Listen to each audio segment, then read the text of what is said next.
로마서 8장 12절에서 17절 우리 다 같이 한 목소리로 봉독하겠습니다. 12절부터입니다. 시작. 그러므로 형제들아 우리가 빚진 자로 돼 육신에게 져서 육신대로 살 것이 아니니라. 너희가 육신대로 살면 반드시 죽을 것이로되 영으로서 몸의 행실을 죽이면 살리니 무릇 하나님의 영으로 인도함을 받는 그들은 곧 하나님의 아들이라.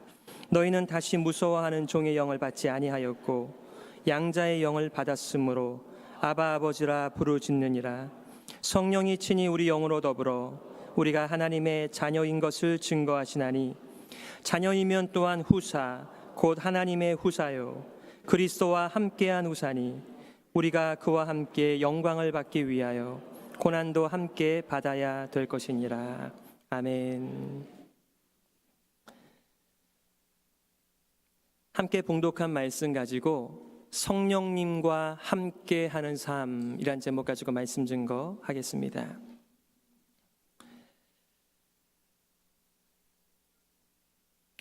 어떤 분은 로마서 8장을 더 드러내기 위하여 성경 전체를 이 보석이 박힌 반지로 비유할 때 반지에 해당하는 것은 성경 전체이고 그 중에 로마서가 예를 들면 진주가 되었건 다이아몬드가 되었건 보석에 해당한다라고 말하였습니다. 그 중에서도 로마서 8장은 그 보석 가운데 가장 빛나는 부분이다 라고 말씀을 합니다. 제가 여러분에게 이런 말씀을 하면서도 정말 로마서 8장이 나의 인생 가운데 찾아와서 나의 인생을 두드리며 그렇게 찬란한 빛이 나에게 비춰지는가라고 반문하게 될 때 솔직히 말씀드리면 아직도 로마서 8장의 가치를 열심히 캐고 있는 중이다라고 말씀드리는 것이 맞을 것 같아요. 한 자매는 그 훈련을 받으면서 이 로마서 8장을 다 암송을 하였습니다. 사실 그렇게 매주 2구절씩 암송을 한다고 해서 다 따라오는 건 아니에요. 그러나 이제 어떤 사람은 특별히 마음을 두고 그렇게 열심히 스케줄을 따라서 쫓아오는 것 같은데 그 한 자매는 로마서 8장을 다 암송하는 몇몇 사람들 중에 한 분이었습니다. 한 번은 그 자매의 여동생이 피부암에 걸려서 거의 죽게 되었습니다. 그녀를 간호하면서 그 여동생이 마음의 문이 열려 언니 나한테 하나님의 말씀을 좀 읽어줘 라고 했었을 때 자신이 암송한 이 로마서 8장을 천천히 음미하면서 그녀에게 들려주었다고 합니다. 저와 여러분의 삶 가운데 때로는 우리들의 경험과 우리의 지식이 다른 사람에게 도움이 될 때도 있어요. 그러나 정말 우리를 창조하신 창조주 그 하나님의 우리에게 주신 계시의 말씀이야말로 우리가 다른 사람의 영혼을 일깨워주며 그들에게 구원을 가져오는 줄 믿습니다. 바라기는 우리의 심령과 인생 가운데 이 보화와 같고 보배와 같은 하나님의 말씀이 더 많이 깊이 새겨지기를 주님의 이름으로 축복합니다. 이제는 다이아몬드 반지를 내버려 두고 다니시지 마시고 이 다이아몬드 반지를 끼고 다니시면서 정말 하나님의 이 말씀의 빛이 빛나는 이런 은혜가 있었으면 좋겠어요.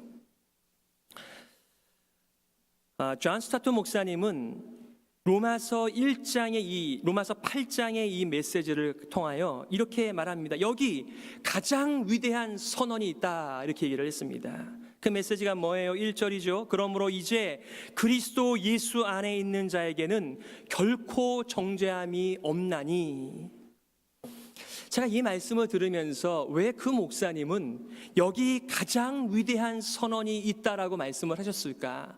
그리고 정말 그 목사님의 표현처럼 우리 성도들은, 교회는 이 메시지, 더 이상 예수 그리스도 안에 있는 자에게는 결코 정죄함이 없다라고 하는 메시지를 가장 위대한 선언으로 받아들이며 누리고 있는가라고 반문하게 되더군요.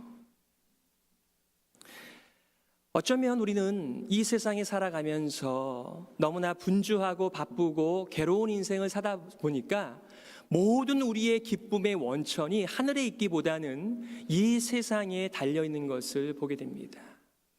그래서 이 세상에서 우리의 재물을 잃는다거나 아니면 우리의 건강을 잃어버린다거나 우리의 명예에 금이 간다거나 이런 일들이 벌어지면 물론 그것이 가벼운 일이라는 것은 아니에요. 그러나 그 일이 마치 나의 전부와 같이 커다란 충격과 후유증에 괴롭게 인생을 살아가는 것을 경험하게 됩니다.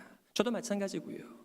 그래서 그것이 긍정적이든 부정적으로 사용되었는지는 모르겠으나 우리 모두는 다 어쩔 수 없이 이 세대의 아들이다 라는 말에 공감하지 않을 수가 없어요.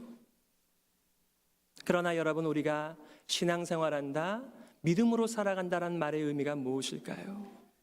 정말 이 땅에서 그런 바람 같은 일들을 경험할 때, 바람을 맞이할 때, 폭풍을 경험하고 골짜기를 지나갈 때 어렵겠지만은 우리는 하나님의 말씀으로 일어나는 것입니다. 그 가운데 가장 중요한 메시지는 바로 이 문제예요.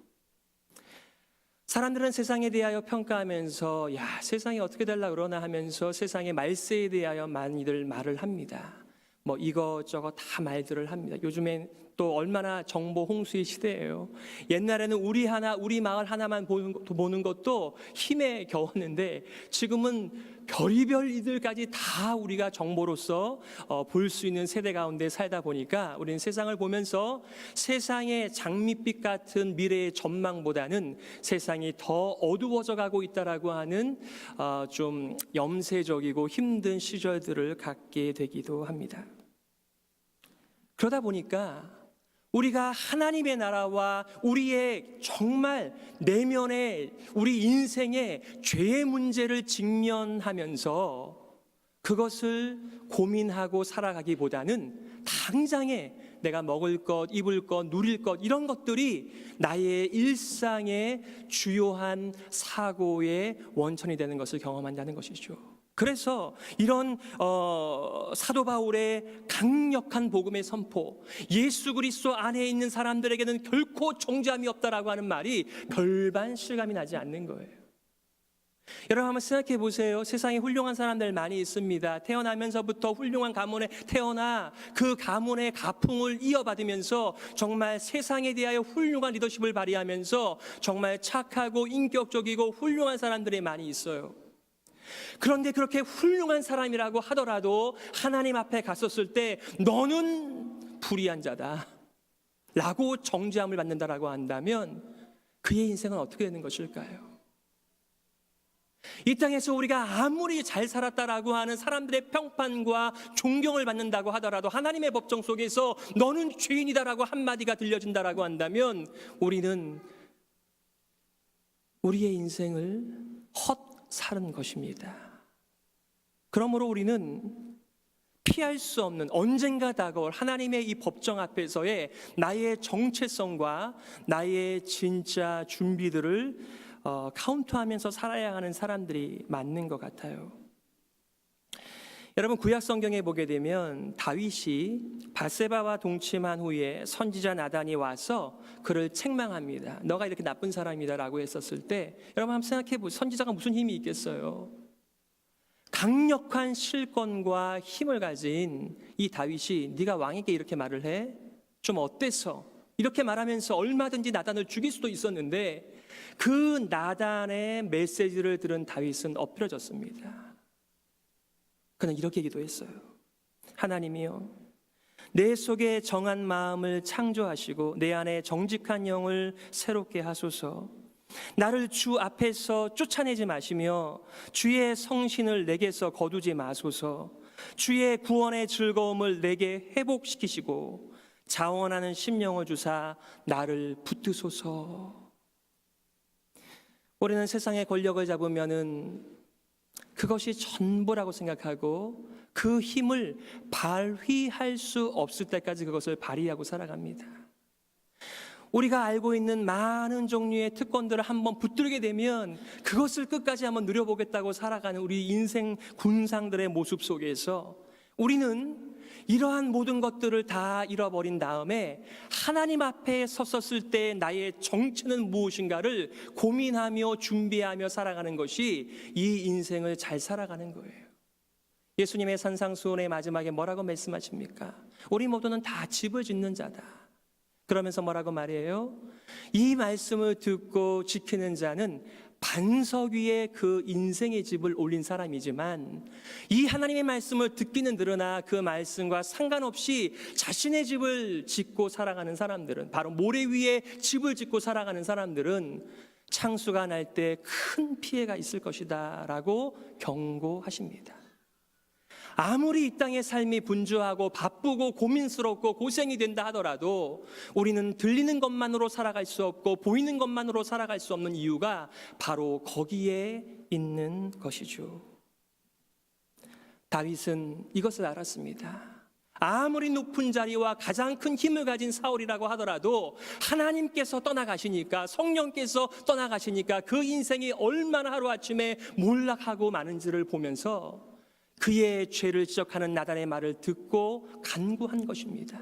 제발 내게서, 주 앞에서 나를 쫓아내지 마시며 주의 성신을 내게서 거두지 마소서, 이렇게 얘기했습니다.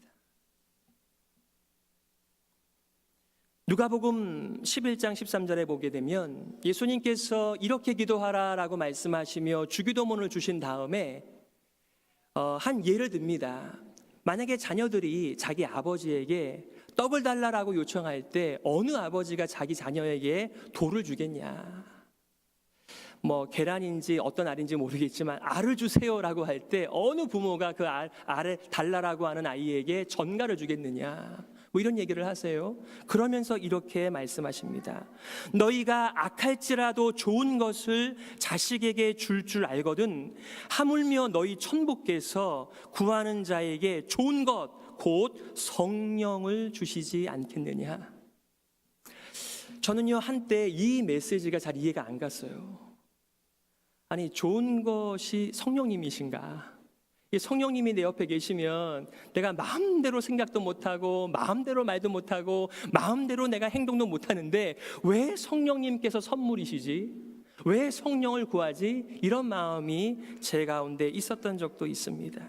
여러분은 어떠세요? 정말 성령이 가장 이 세상에서 많은 선물들 가운데 좋은 선물이어서 그것을 구하며 살아가시는 분들이십니까? 요한복음 14장 16절 17절에 요한복음은요 13, 14, 15, 16장이 예수님의 고별사예요. 여러분, 누군가가 헤어지게 되었을 때 그 사람에게 무슨 말을 해주고 싶으세요? 예수님께서 가이사랴 빌립보에서 제자들의 신앙 고백을 들으시고 내가 이 신앙 고백 위에 내 교회를 세우겠다 말씀하신 다음부터 이상한 말씀을 하기 시작했습니다. 내가 예루살렘에 올라가게 되면은 대제사장들과 장로들과 서기관들에게 잡혀서 고난받고 죽임을 당할 것인데 죽은 다음에 3일 만에 부활할 것이다. 제자들은 그 말을 들을 때마다 왜 예수님께서 그런 이상한 말씀을 하시는가, 그들은 고민되면서 불안과 두려움 가운데 있었습니다. 예수님께서 마지막 만찬을 여시고 그들의 발을 씻겨주시면서 그들에게 말씀하시는 고별의 메시지가 요한복음 13, 14, 15, 16장이에요. 그런데 거기서 이렇게 말씀하세요. 내가 아버지께 구하겠으니 그가 또 다른 보혜사를 너희에게 주사 영원토록 너희와 함께 있게 하시리니 저는 진리의 영이라 세상은 능히 저를 받지 못하나니 이는 저를 보지도 못하고 알지도 못함이라. 그러나 너희는 저를 아나니 저는 너희와 함께 거하시며 또 너희 속에 계시겠음이라. 이렇게 얘기했습니다. 여러분, 제가 지금 무슨 말씀을 드리려고 하는지 좀 감이 잡히십니까? 예수님께서는 자신의 커다란 빈자리 앞에서 상상도 할 수 없이 두려움과 불안 가운데 있는 제자들에게 걱정하지 마. 내가 하나님 아버지께 간구해서 너희에게 제2의 보혜사가 되시는 성령님을 보내어 줄 것이다 라고 말하면서 바로 그가 진리의 영으로서 너희를 돌보며 인도하며 붙들어 줄 것이며 세상을 이기게 할 것이다 라고 말씀해 주시는 것입니다.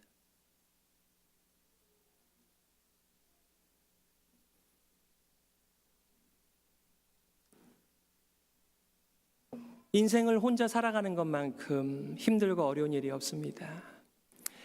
어떤 분들께서 그렇게 표현하시더군요. 마치 결혼하고 자녀를 낳는 것은 이 둥지 안에 새들이 꽉 차 있는 그런 둥지로 인생을 표현하시면서 이제 아이들이 공부를 하며 떠나고 결혼을 하고 떠나는 모습 속에서 빈 둥지 신드롬이 있다는 거예요. 언제라도 문을 벌컥 열고 들어와서 아빠, 엄마 이렇게 부를 것 같은데 아무도 문 열어주지 않아요. 항상 시끄러워서 조용히 하라고 했던 그 집안이 옛날에는 그렇게 좁게 느껴졌는데 지금은 텅 비어져 있고 그렇게 허전한 그런 어려움들을 호소하는 것을 봅니다. 여러분의 인생의 지금의 시기 가운데, 여러분의 둥지 가운데 뭐가 잔뜩 있어서 여러분께서 지금 그런 것을 누리거나 어려움을 겪지 않으실 줄 모르겠으나 언젠가는 그런 날이 옵니다. 모든 사랑하는 친구들, 가족들 다 떠나고 나서 여러분이 혼자 있는 그 시간에도 여러분들은 하나님의 동행하심과 예수 그리스도의 영, 성령께서 함께하여 주심으로 말미암아 여러분들은 풍성한 삶을 사실 자신이 있으신가요? 지금 여러분의 둥지 안에 있는 것이 실상이 아닌 허상이라고 제가 말씀드리는 게 아니에요. 만약에 우리의 인생의 가치와 인생의 위로와 인생의 힘을 그것이라고 생각할 때에 그것이 떠나간 다음에 과연 나의 인생은 무엇인가? 이 질문을 드리는 것입니다. 성령님께서는 우리에게 한번 오셔서 떠나지 않으시고 우리가 예수 그리스도의 재림 때까지 아니면 우리가 하나님의 나라에 들어갈 때까지 우리를 떠나지 않으시고 함께 하시겠다라고 말씀하시며 그것이 가장 큰 선물이다 이렇게 말씀하셨어요. 유진 피터슨 목사님은 우리의 인생을 순례자다 이렇게 얘기했습니다. 우리는 여행하며 살아가는 사람들이 아니라 순례하며 믿음을 따라 본향을 따라 살아가는 사람들이다 이렇게 얘기했습니다. 저는 여러분들에게 이러한 삶을 그리스도 예수의 제자의 삶이라고 말씀을 드렸습니다. 우리가 순례자의 삶을 살 수 있다면, 제자의 삶을 살 수 있다면 오늘 이 선포 때문에 그렇습니까? 예수 그리스도 안에 있는 자에게는 결코 정죄함이 없다라고 하는 그 하나님의 선포가 우리의 법정에서 있었기 때문에 우리가 그리스도 예수의 제자로 살아갈 수 있고 바로 하나님의 본향을 찾아가는 순례자의 삶을 비로소 살 수가 있는 것입니다.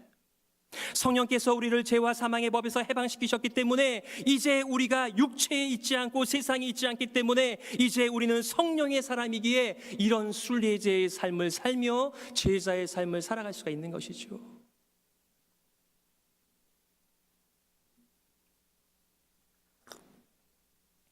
오늘 예수 그리스도께서 간구하여 보내어 주신 성령 하나님께서 우리 안에 계심으로 주시는 메시지들을 여러분들과 몇 가지 나누기를 원합니다. 팀 켈러 목사님은 하나님의 아들이 주시는 하나님의 아들이 누리는 7가지의 특권이라고 이것을 설명했습니다. 첫째는 안전, 두 번째는 권세, 세 번째는 친밀함, 네 번째는 확신, 다섯 번째는 상속권, 여섯 번째는 단련, 일곱 번째는 가족과 닮아감이라는 메시지로 이 본문을 해석합니다마는 전 여러분들과 한 3가지 정도의 메시지를 나누기를 원합니다. 첫 번째는 성령님은 하나님의 아들답게 우리가 살아가도록 인도해 주십니다. 12절에 보니까 이렇게 말합니다.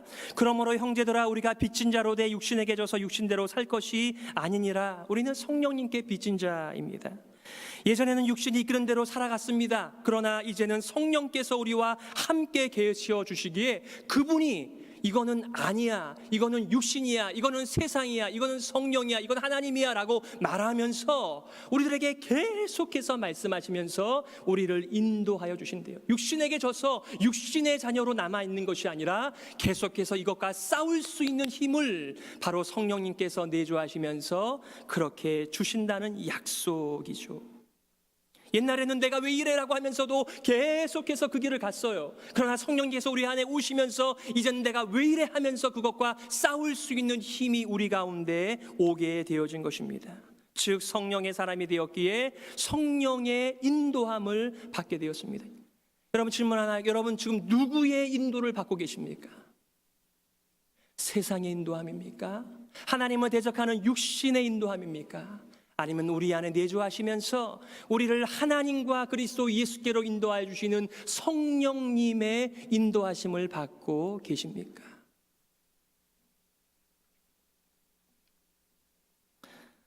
그러므로 내 안에 계신 성령께서 도대체 어떤 분이신가, 무슨 일을 하시는가 바르게 이해하고 성령님 없는 나 중심의 삶을 그만두고 성령님과 함께하는, 성령님을 의지하는, 성령님의 인도를 받는 삶을 우리가 추구하는 순례자의 삶, 바로 그것이 하나님의 복이라는 것이에요.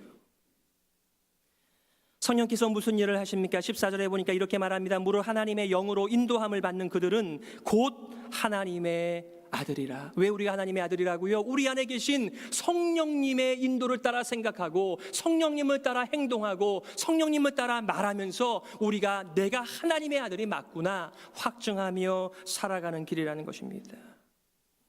로드 존스 목사님은 이렇게 말씀하신 적이 있습니다. 성령님이 하시는 일은 계몽하고 설득하는 일이다. 그분은 온유하고 민감한 영이기 때문에 쉽게 근심하실 수 있다. 성령님은 결코 우리를 을러대지 않으신다. 그분으로 말미암는 충동이 매우 강할 수 있지만 몰아치는 것이나 강요는 결코 없다.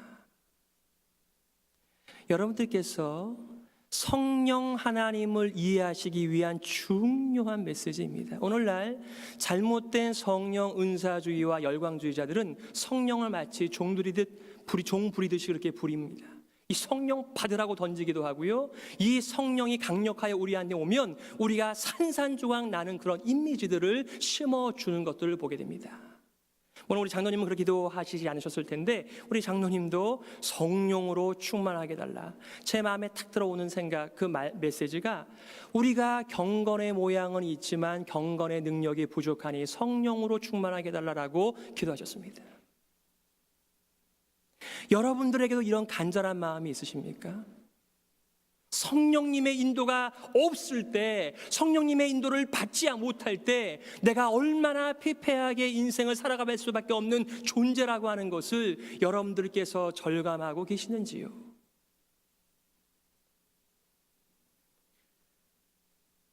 여러분 참 이상하지 않아요? 성령 하나님은 말 그대로 하나님이세요.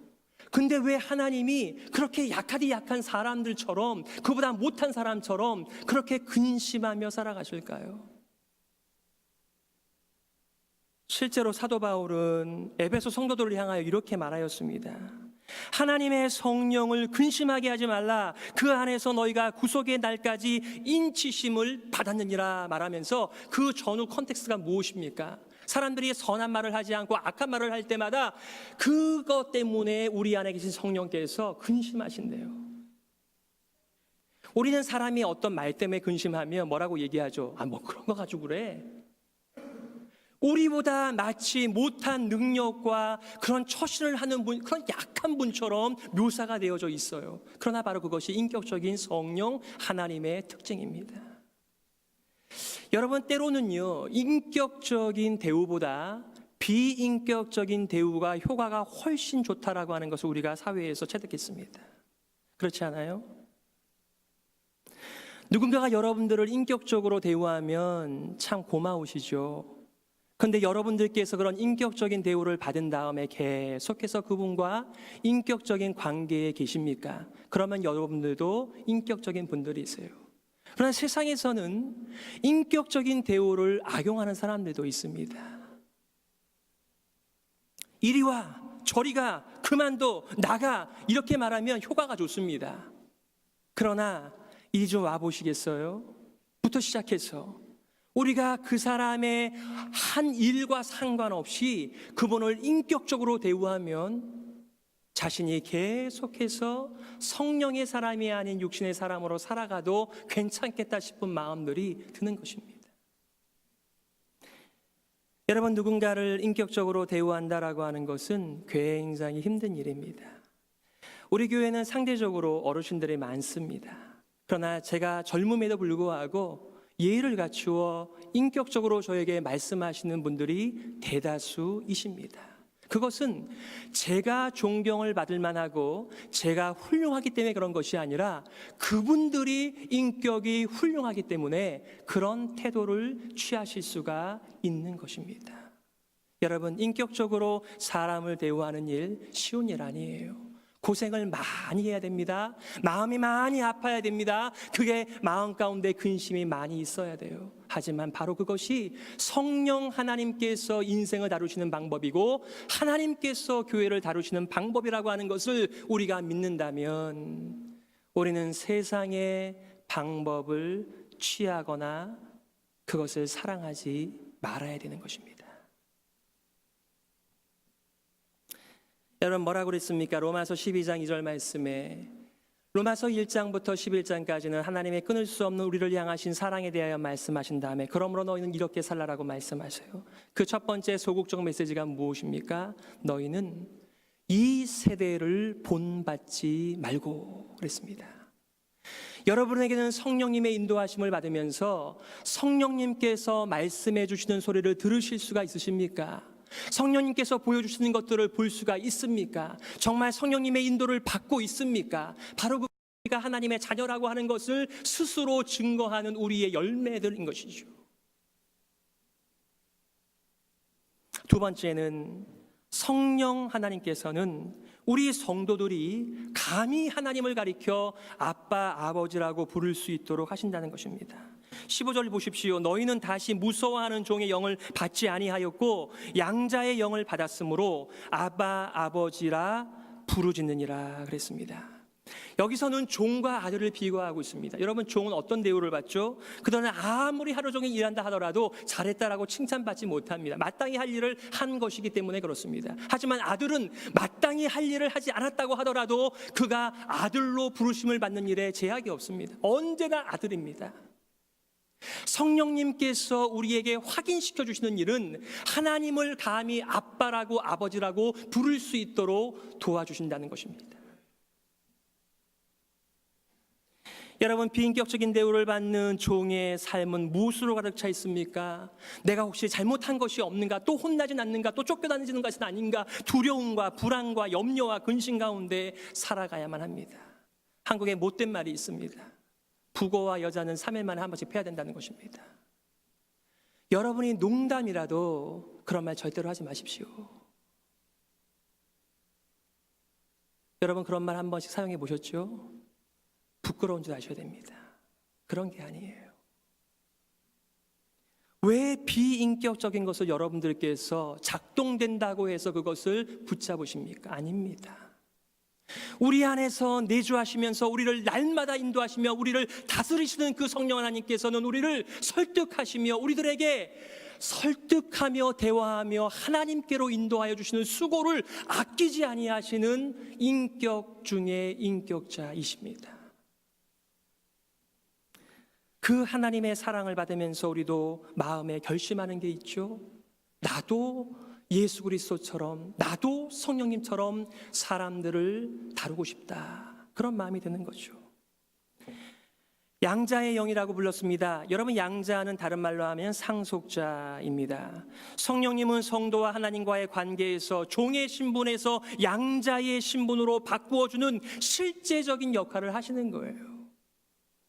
여러분, 실제로 유대인들은 하나님을 아빠라고 부르지 않습니다. 그러나 예수님께서 아빠라고 부르라고 그랬어요. 본인도 아빠라고 부르시죠. 물론 아람어입니다. 굉장히 친밀한 표현입니다. 제가 가끔 우리 어르신들을 보게 되면요, 제 앞에서는 굉장히 이렇게 좀 폼도 잡으시고 말도 조심스럽게 하시는데요, 자기 손자 손녀들이 오면요 금방 그 수준이 되세요. 그래서 밥 먹었니? 이렇게 안 하시고 밥 먹었죠? 그랬죠? 여러분, 그거 하나도 이상한 거 아니에요. 여러분들이 인격자이시기 때문에 그 어린아이에게 그렇게 맞춰주시는 것입니다. 저와 여러분의 삶 가운데 우리의 여기까지 내려오셔서 우리를 하나님의 아들처럼 대우해 주시는 그런 인격적인 하나님 앞에서 우리의 마음이 감동이 되기 때문에 예배드리는 것이고 찬양 올려드리는 것이고 그 이름을 선전하기 위하여 우리의 삶을 바치는 것이죠.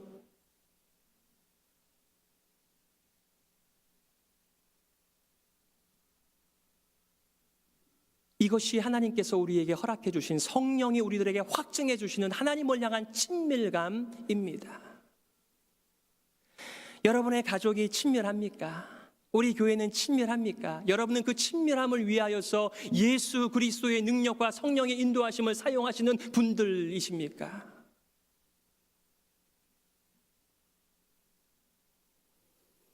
그 친밀감에서 오는 것이 안정감이에요.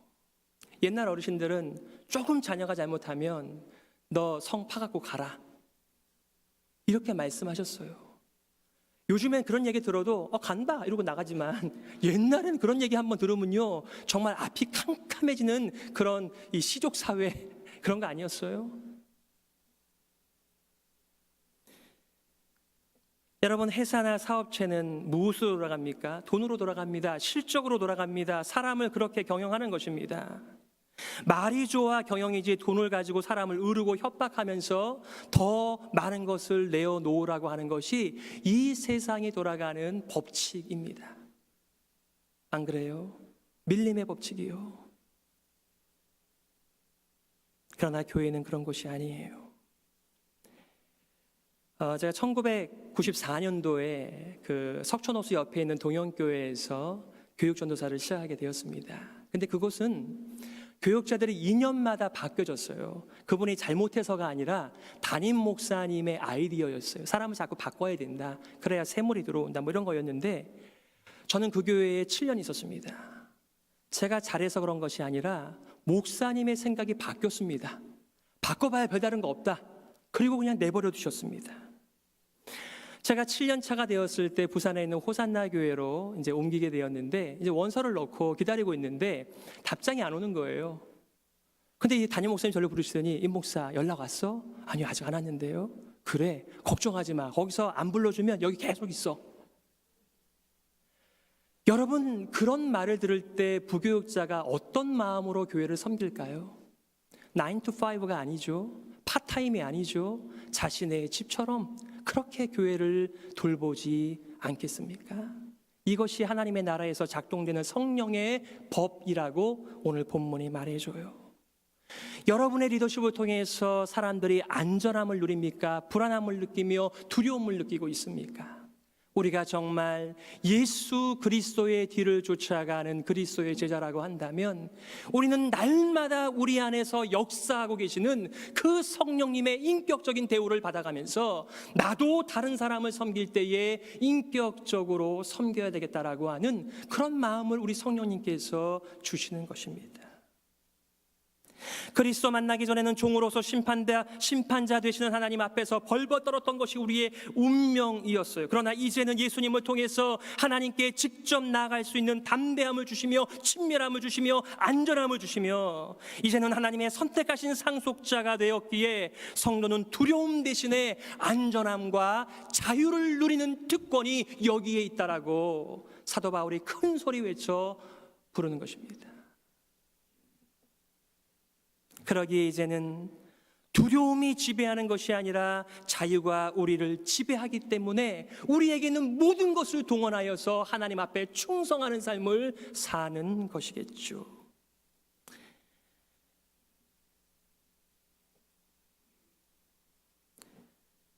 마지막 세 번째는, 성령님께서는 성도가 하나님의 자녀라고 하는 것을 또다시 증거하며 확증시켜 주시는 것입니다. 16절 17절이죠. 성령이 친히 우리 영으로 더불어 우리가 하나님의 자녀인 것을 증거하시나니, 자녀이면 또한 후사 곧 하나님의 후사요 그리스도와 함께한 우사니, 우리가 그와 함께 영광을 받기 위하여 고난도 함께 받아야 될 것이니라. 뒷 메시지 단련됨에 대해서 여러분과 나눌 시간이 없는 것 같고요. 여러분, 우리 가운데 계신 성령님께서는 우리가 우리의 삶을 돌이켜봤을 때 우리 스스로가 어떤 생각이 들어요? 나는 하나님의 자녀로서 너무 부족하다, 모자라다, 이런 말, 이런 생각, 이런 태도, 이런 행동들을 하면서 내가 어떻게 하나님의 자녀라고 할 수 있겠나라고 우리가 연약해질 때, 지금 성령 하나님의 역할이 뭐라고요? 우리 안에 있는 영과 성령 두 분이 함께 너는 하나님의 자녀가 맞아라고 확증시켜 주신다는 것이죠. 요즘에서야 이렇게 발달된 법 체계 속에서 판사도 있고 검사도 있고 변호사도 있고 배심원들도 있겠지만 옛날에는 굉장히 단순했습니다. 두세 사람의 증인이 있으면 그것은 법적인 효력을 갖는 거예요. 보십시오. 우리 안에 계시는 성령께서 우리를 하나님의 자녀라고 증거하고 우리의 영이 내가 하나님의 자녀라고 증거할 때 그것은 충분히 세상의 메시지들을 물리칠 수 있는 힘이 된다라고 말하고 있는 것입니다. 우리는 종종 하나님의 자녀라고 하는 것을 들었다 놨다 하면서 괴로운 가운데 인생을 살아가지만 하나님은 우리의 불충성에도 불구하고 예수 그리스도의 충성 하나만 보시고 우리를 하나님의 자녀라고 말씀해 주시며 증거해 주시며 선포해 주시는 이 아름다운 메시지를 들을 때마다 하나님 제가 얼마나 형편없는 없는 거 제가 아는데 이렇게 대우해 주시니 너무나 감사합니다. 그러면서 그 하나님의 흔들 수 없는 사랑과 은혜 앞에서 우리의 삶을 다 드려도 아깝지가 않은 것입니다. 말씀을 정리하겠습니다. 성령님께서는 우리가 하나님의 자녀라고 하는 것을 확증해 주십니다. 그러므로 여러분 안심하세요. 여러분이 많은 것을 가져가서 하나님 앞에 잘했죠라고 하지 않으셔도 하나님께서 여러분들을 하나님의 자녀라고 인정해 주시며 확신시켜 주시도록 우리 안에 성령 하나님을 주셨습니다. 더군다나 우리가 마치 결제 서류를 받아서 도장받는 것 같은 관계가 아니라 언제나 우리들을 웰컴해 주시는 아빠, 아버지라고 하나님을 부를 수 있도록 우리들에게 확증해 주시는 성령 하나님께서 저와 여러분을 위하여 이렇게 열심히 일하고 계시는 거예요. 그러므로 여러분의 인생을 죄책감이 아닌 용서받음의 확신과 하나님의 자녀라고 하는 것을 하나님 나라를 상속하여 하나님의 아름다운 이름을 선전하도록 부르심을 입은 여러분의 삶을 그렇게 이해하고 사시기를 바랍니다. 두 번째는 성령께서는 우리가 거룩한 사람이 되도록 함께 싸워 주십니다. 우리 인간은 죄에게 졌습니다. 육체에게 졌습니다. 세상에게 졌습니다. 그러나 우리 안에 계신 성령님께서는 이것들과 더불어 싸울 수 있도록 함께 계시며 함께 싸워주신다라고 말합니다. 그러기에 로이스 목사님께서 이렇게 말합니다. 우리는 죄를 끌어내어 바라보며 비난하고 그 자체를 미워할 수 있다. 이것이 하나님의 자녀된 복된 삶이다라고 있어요. 물론 힘들겠죠. 싸움이라는 것이. 그러나 그 싸움을 이긴 다음에 영광스럽게 승리의 자리에 오를 여러분의 모습을 한번 상상해 보세요. 나는 맨날 져. 이게 아니고요. 나도 10번 중에 5번은 이길 수 있다. 나중에는 7번, 8번, 10번 이길 수 있도록 단련시켜 주시는 하나님의 선하신 인도하심이 우리 가운데서 역사하시는 거예요. 여러분 혼자가 아니라고요.